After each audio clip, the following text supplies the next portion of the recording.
বন্ধুরা, স্বাগতম cartoon for kids BDA. মজার গল্প, হাসির ঝলক আর শেখা সব একসাথে। চলো শুরু করি আজকের আনন্দ ভ্রমণ।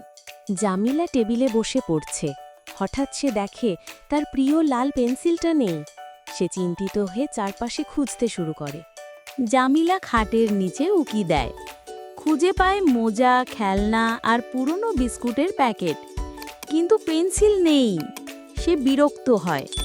সে ফ্রিজ খুলে দেখে পেন্সিল আছে কিনা। ঠান্ডা ধোঁয়া বের হয়। সে একটু কাঁপে আর নিজেই নিজের ওপর হাসে। জামিলা ছামিউলের দিকে আঙ্গুল তুলে বলে, তুই আমার পেন্সিল নিয়েছিস? না আপু, আমি নেই নাই। হঠাৎ সে ব্যাগ খুলে দেখে, আরে পেন্সিল তো ব্যাগেই ছিল। সে খুশিতে লাফিয়ে ওঠে আর হাসতে থাকে। জামিলা হেসে বলে, পরের বার আগে সব জায়গা দেখব, তারপর কাউকে দোষ দেব। ছামিউল হাততালি দেয়। এখন দুজনেই খুশি।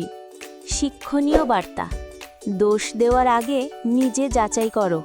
মন ভালো থাকবে, সম্পর্ক ভালো থাকবে। Cartoon for kids BD. শেখো, হাসো আর মজা করো।